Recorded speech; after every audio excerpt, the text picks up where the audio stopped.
What happened was that the graft he had created to create my canal didn't get vascularized good enough. And I don't know if it's because if there was a problem with the surgery or if I had done something wrong Oh, and or what happened exactly. But my my canal was decaying and dying and turning into a black, sick, disgusting, infected mess. today might be a little bit intense. So I just want to warn you, before we move forward, that some people might be able to handle the conversation, some might not. It could maybe be a little graphic at times. I'm not really sure yet, but if it's not comfortable, it's okay. Just bail out of here. But if it's not, I do appreciate you listening, and I also really appreciate you moving this out to other people who can hear this. That's the whole point of the channel, is to have these amazing, incredible conversations. So with that, I have Aimee. Hello, Aimee. It's nice to see you. Nice to see you, but Why don't you just introduce yourself to everybody, and then we'll get on with the conversation. okay, well, I'm Amy. I'm 55 years old, live here in Houston, and I'm a male to female trans. The reason you contacted me, your email to me was really caught my eye. I get a lot of emails, and a lot of people want to come on my channel. I wish I could bring everybody on, but your email was something very specific, and I really kind of want to jump into that, and then we can sort of move back and forth. But I really want to get Okay. to the crux of the conversation. And so instead of me kind of maybe saying it, why don't you say what the email was that you sent me, and maybe why you sent it?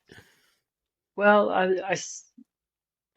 the last bunch of videos you've been posting have been all the dire warnings about doing any kind of surgery options if you don't have to, because Yeah, it's so dangerous and so risky. And try to find every other option you can. Save surgery for a last resort where it's yeah, just the only thing left that's going to make you feel whole. yeah. You know, then, and even then, it's still going to be super dangerous. Just because you're willing to accept it doesn't mean it's not dangerous. And, Right. um, the worst possible complication, of course, is death. Um, I wasn't blessed with very much material to work with. So, my surgeon had to do what they call a hybrid method, where it's called a perineal pull through.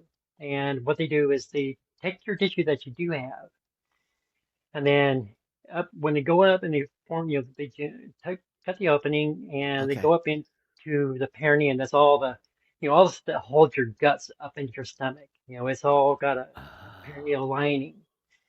And what they do oh. is they go up and they cut into that lining and pull that material down and use that to kind of form this cavern or tunnel all the way Wait, out as so deep as you. that's if you don't have enough, like if the length of your penis, right? Because most of the time they take the penis and they invert it and make a tunnel, right?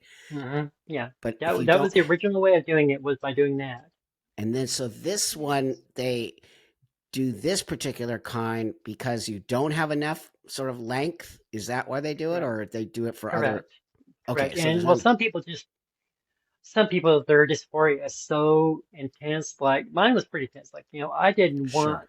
I didn't even really want any of my male tissue to even be part of my body Yeah. if I didn't have to.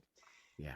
But so I asked the doctor, and I asked other people as well that had the different surgeries, because there's Hmm. also the one where, um, I wish I could remember the name of the other Okay. type of surgery for doing it, but the other type of surgery, they would actually have to have uh, two different surgeons, the plastic surgeon and a intestinal specialist of some kind, because they Oh would wow. actually, uh, God, I wish I could remember the name of that other time. But yeah, there's more than just one way of doing the surgery and creating the Sure. canal now.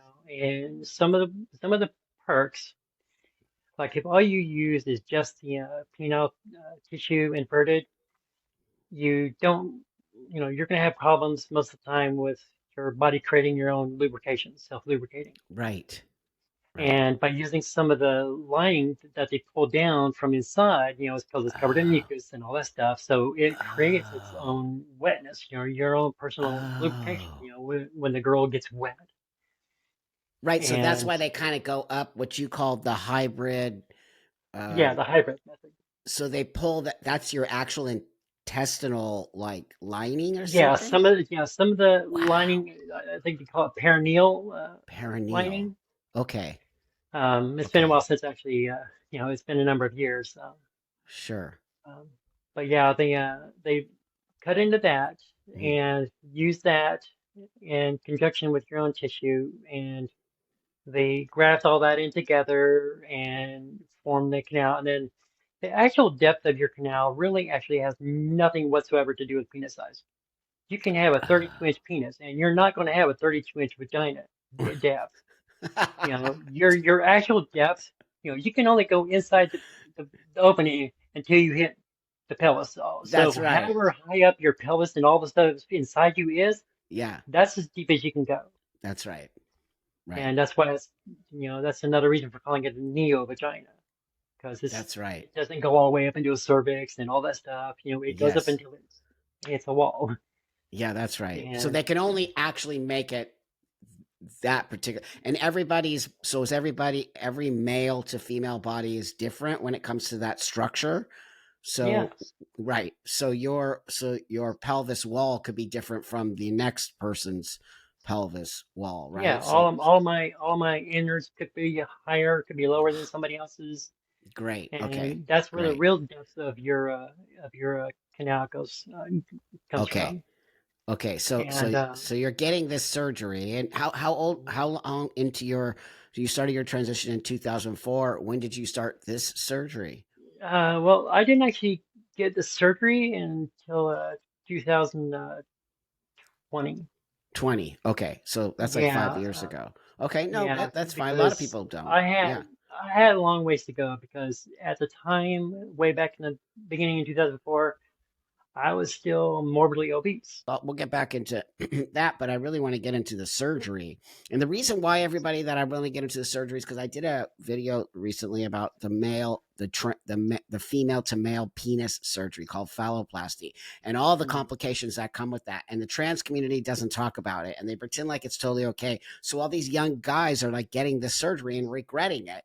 And yeah, I this is why I'm hated, whatever you want to call it, in the community, because I'm willing to have these conversations. These complications are very bad, and we need to have the conversation. So you're getting this particular, sounds pretty drastic surgery, was it? yeah. Yeah, I didn't feel like it was drastic because it was still, I needed it so much for my That's, own mental yeah, sanity. sure. So let's talk about, here you are getting the surgery. How long did the surgery take? Well, it just took, I think, about 4 to 5 hours to get the surgery done, and Wow. then I was in the hospital for 4 days. They Okay. take you back to your room, Right. and the canal is all packed with gauze and everything to keep it open in the meantime. Okay. And then you stay in the hospital, and then you go back into surgery and general anesthesia 4 days later and remove all the packing and Oh, make sure everything is okay. And then okay. on the day they send you home, they teach you how to dilate that day that they're Right. sending you home. Right. I had a person come in literally 30 minutes before I was getting ready to release, and they took the dilators and showed me, okay, this is how you do it, kind of go in and kind of go up. Like, Yeah. stay here while I figure this out, please. And no, they freaking didn't do it at all. Wow. They Um, just like told you just put it in and put it out, like yeah, not, no, wow. yeah. Just wow. And so I'm at home recovering for a few days, and I go back for my initial follow-up a few days later, and the doctor, the surgeon sees that, because I was still having a lot of pain, and I Mhm, just thought it was because the pain would eventually go away. I was mhm, dilating like it's supposed to be and everything else. mhm. But the doctor, he didn't really tell me. He said it was. He said he needed me to go ahead and go across the street and get readmitted. So they didn't even send me to the admissions place or give me a wheelchair to get across. I walked across a 6 lane and train highway to get over to Wow. the other side of the hospital to the admissions. And then, I was telling the admissions lady, I don't know, you just told me I need to come over here and get readmitted. Wow. And, um, but yeah, I could barely walk because what was going on was, I told you I had to bring down the skin and graft it to my outer skin and all that stuff. And it turned out that grafting didn't take. Oh, When you graft skin onto skin, yes. that skin needs to get blood flow, all the way up to the very outermost layer of your skin. There's blood vessels in there. And that's why you can just barely nick your skin and it'll bleed.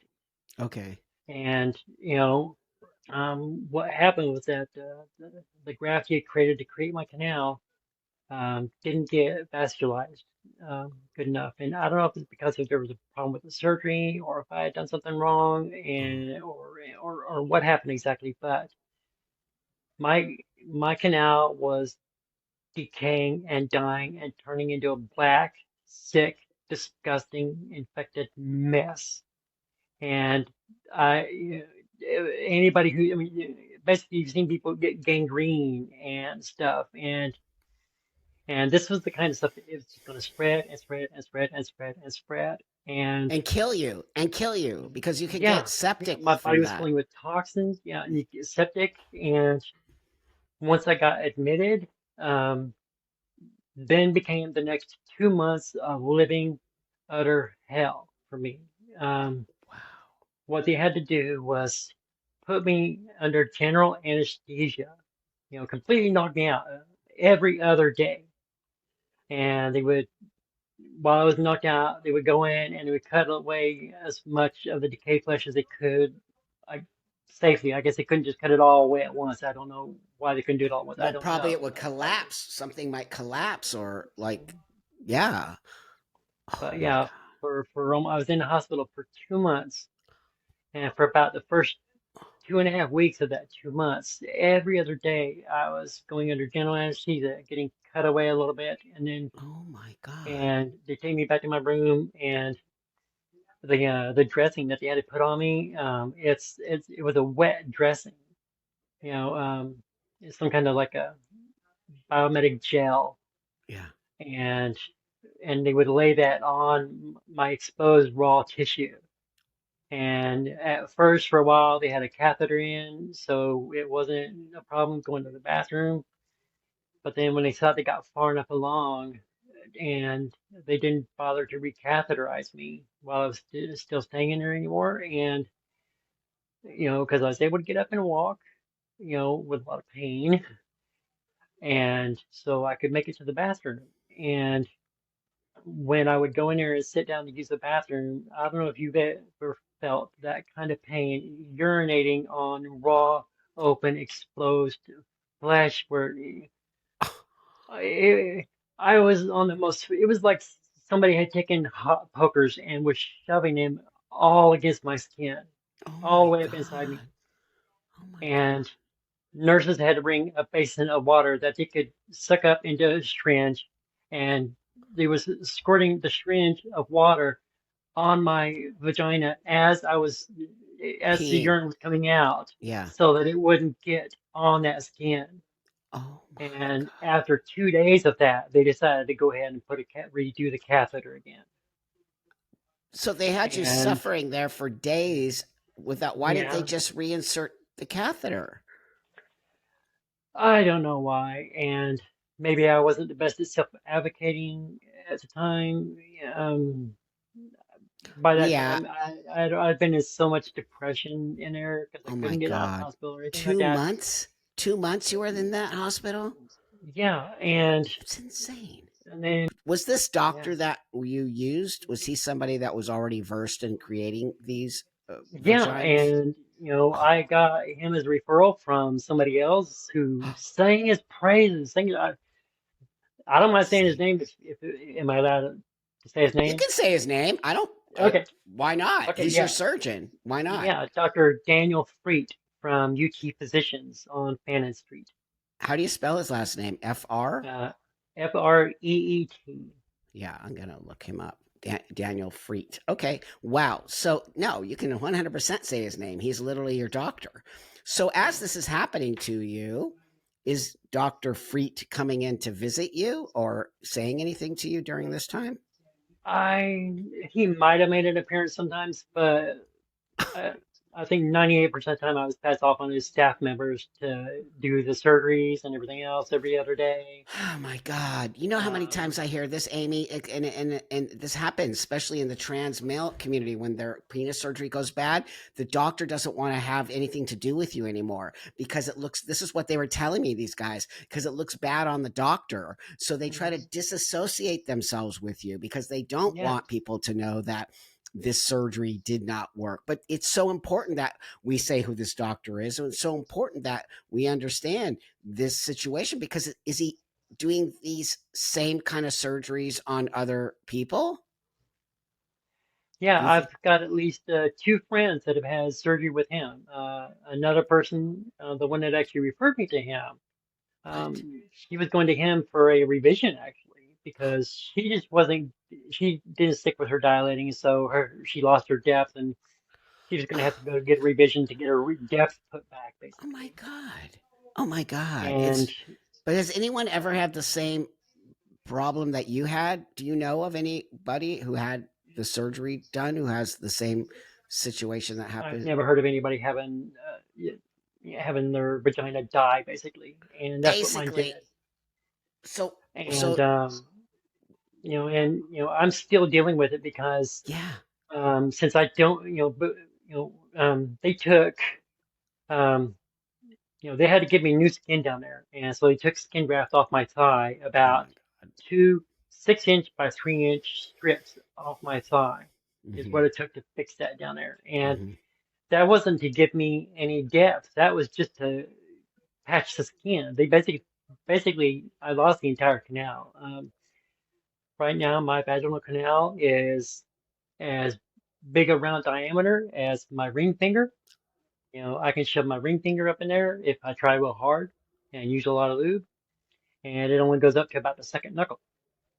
So what this Now, is the so one so that's blessing I kind of have like is that, that's kind of like uh, called vagioplasty, right? Vagioplasty is yeah, different than what because yeah, it's vagioplasty basically a is zero depth. zero. Is I always call it the Barbie bump. So it's just Yeah, basically sort of a like a cosmetic vagina that's yeah, not I've functioning. basically got a functioning pee hole. I could go somewhere else and get a revision. But Don't do it. I'm dealing with so many other things right now, and at least I can pee correctly. And there's so many people that can't even pee correctly after surgery. And What? um, I don't have the best uh, urine control. Um, Even all these years afterwards, I still wear a overnight incontinence pad in my underwear all day long, all night long, because if I don't, then they say, as a woman gets older, they sneeze and they pee a little bit. Well, Yeah, I basically have had that since the beginning at this point. because it literally took And away your whatever functioning of your of holding your pee, so it yeah, destroyed that for you. I want people to understand, however you're feeling about her conversation with me and whatever judgment you might be making, because you probably are, you have to understand that the dysphoria is so intense for many of us that, especially the bottom spot, that people are willing to go through this kind of stuff just to be able to not have the genitals we're born with. And so I hope you can put your judgment aside today and you can just sort of listen to the story in a compassionate manner and also understand that Aimee didn't deserve this. Aimee did not deserve to have this shitty surgery nor go through all this shit. I do appreciate your time a lot, my friend. So thanks for reaching out. Thanks everybody for watching. And again, subscribing to the channel helps a lot, and the comments and liking this video and maybe getting it to someone who's thinking about going through the surgery. And that, I always want to show all sides to these situations. Tori had a great surgery. Aimee didn't have a great surgery. So these are the kind of balances we need to have the conversation with. So I'll see you guys all on the next one. Have a great, awesome, beautiful day. And thanks again for joining us today.